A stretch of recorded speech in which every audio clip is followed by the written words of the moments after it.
Hello, my name is Alex Kale, and I'm an assistant professor of computer science and data science at the University of Chicago.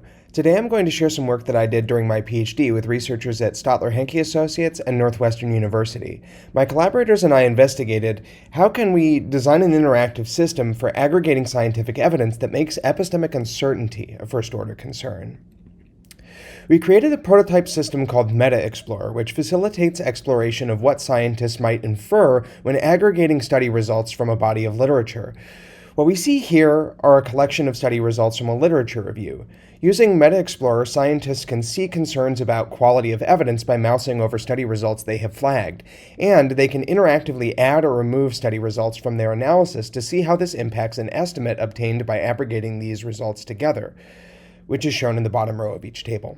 The goal of meta-analysis is typically to estimate an average treatment effect, such as the average benefit of a drug or medical device, measured across a corpus of studies. Producing a meta-analysis starts with systematic literature review, a structured process for defining a research question, querying the literature for articles that address that question, and coding each article for relevant information, such as study design, participants, and a summary of findings. Then, aggregating quantitative findings through meta-analysis involves gathering statistical information about study results and combining these results in a model that estimates an average treatment effect. However, the scientific literature is messy. It contains a mixture of different study designs and data analysis choices, some of them leading to bias. Unlike the way that taking an aspirin dulls a headache, not everything we measure in science has one fixed treatment effect for all individuals in all settings. For these reasons, evidence aggregation is like building a house of cards. A lot has to go right for us to make valid inferences. As a running example, consider a corpus of papers investigating the effect of social robots on the mental health of older adults. Some of these studies have potential flaws, which make us doubt their results. We call this issue risk of bias. Some of these studies measure different things, raising questions about whether their results should be compared. We call this issue measurement consistency. And some of these studies were run in a setting that is so different from the target context that we'd like to make an inference about that we may not want to generalize from them. We call this issue applicability. In order to meta-analyze this corpus on the effects of social robots on mental health in older adults, or more broadly, the effect of any intervention on an outcome of interest, a scientist must identify these issues and reason through how they can be resolved or propagated to inform statistical inferences. We call such concerns sources of epistemic uncertainty, not the quantified uncertainty that we typically visualize as distributions, but hard to quantify uncertainty around those numbers. Existing tools for meta-analysis do not necessarily emphasize these concerns, but instead focus on producing a numerical estimate of the average treatment effect. This can lead scientists who conduct meta-analysis to average over meaningful sources of variation, achieving results that seem authoritative, but which are ultimately hard to interpret and can be misleading. In MetaExplorer, we make these epistemic issues a first-order consideration by eliciting sources of epistemic uncertainty when users review scientific articles and guiding users through procedures for propagating these concerns to inform statistical inferences. The first step in MetaExplorer is to scope a review.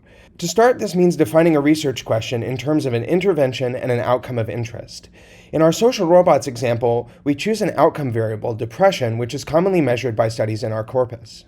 At this stage, MetaExplorer also asks questions about inclusion criteria for studies in the review, expected confounding variables that should be controlled for, and the target context about which the user would like to make an inference. Documenting these helps the user stay on track during their review. If the user changes their mind while reviewing the literature, they may return to this scoping view to make revisions.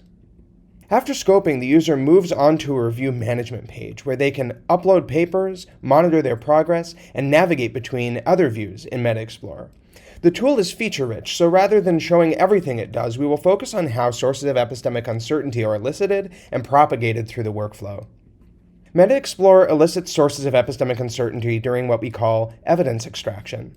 At this stage in the workflow, the user reviews each article, answering questions about how the study was conducted. For example, who the participants were.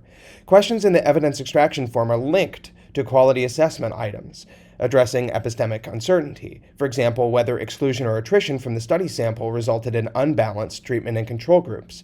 This is an example of risk of bias. The idea of linking questions across forms is to raise epistemic concerns at the moment of initial reading, when our pilot testing indicated that potential users were most skeptical of the studies in their review. Other quality assessment items address applicability concerns, such as whether the experiment is representative of the target setting where we might like to apply the intervention. Here, there's a concern that this study was run in a nursing home, whereas the scientist conducting the review is wondering about older adults living independently. We synthesized these quality assessment items based on a survey of existing quality checklists, aiming to concisely cover epistemic concerns that typically threaten the validity of meta-analysis. Unlike previous tools, MetaExplorer unites these quality assessment items with a standardized output format and requires quality assessment before marking a review complete. After reviewing the whole corpus, the user moves to a triage view, which provides tables that group epistemic concerns based on what users should do about them. Recall these three sources of epistemic uncertainty from before? Each of them receives a table collating relevant information from evidence extraction and quality assessment. When they suspect risk of bias, the user flags a study so that they know to remain skeptical of it later on. When studies measure different things, their results are meta-analyzed separately. When study results are of doubtful applicability, their results are shown in subsequent summaries, but not meta-analyzed. For example, here we can see the triage table for risk of bias in our social robots review. Each relevant quality assessment item receives a column, and each study result receives a row. We can see our risk of bias concern about Robinson et al. From before, and in this case, the user flags a study and writes a note summarizing their concern. This flag and note are propagated to the next stage of analysis. An early implementation of MetaExplorer did not have a triage process. We had opted instead to show epistemic concerns alongside statistical information in more of an open-ended exploration interface, similar to other visual analytics tools. The expert meta-analysts we interviewed said that this open-ended version of MetaExplorer made the epistemic concerns so overwhelming that they couldn't make sense of the evidence with any confidence. We added the triage view based on requests for more procedural ways of handling epistemic uncertainty. MetaExplorer's workflow culminates in an interactive visualization modeled after a forest plot, which I showed earlier in the talk. Forest plots are essentially tables showing one study result per row, including summary statistics and a visualization of the estimated effect. Recall that the bottom row shows the average treatment effect estimated by a meta-analytic model. The MetaExplorer visualization consists of multiple such tables, reflecting the groups of studies created by the user during triage. In this view, the user can mouse over flag icons to see notes they left propagating concerns about risk of bias. They can also click the buttons embedded in the table rows to perform sensitivity analysis by rerunning the meta-analytic model on a subset of study results. We show sampling distributions as quantile dot plots, following prior work that finds benefits of framing probabilities as frequencies of events. In MetaExplorer, we prompt users to think of each dot as one of 20 hypothetical replications of the study in question, which enables users to interpret the visualizations by counting dots. We evaluated MetaExplorer through interviews with experienced meta-analysts. Here's what we learned. Participants viewed the interface as a partner in the analysis process, whose role was to promote skepticism by raising sources of uncertainty. This suggests exciting opportunities around design patterns that are more conversational and collaborative. A major tension that surfaced during our qualitative analysis was that scientists have idiosyncratic preferences, and that scientific domains have different standards around quality assessment and meta-analysis. In MetaExplorer, we created a general workflow with the aim of accommodating scientists across domains. However, we encountered challenges around customization, which we suggest can be resolved by adopting a design pattern where users author workflows as templates, which are then compiled into a version of MetaExplorer that is tailored to meet the user's needs. To summarize, designing, building, and evaluating MetaExplorer taught us that users want procedural ways of handling epistemic uncertainty.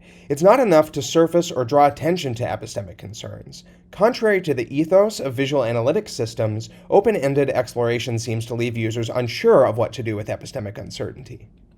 Also, we find that engaging users in dialogue is a promising design pattern for handling epistemic uncertainty. We view this as an extension of the kinds of conversations among collaborators that help to drive a research project forward. We see exciting opportunities to build analysis tools that systematize these interactions to promote more robust analysis. Thank you for your attention.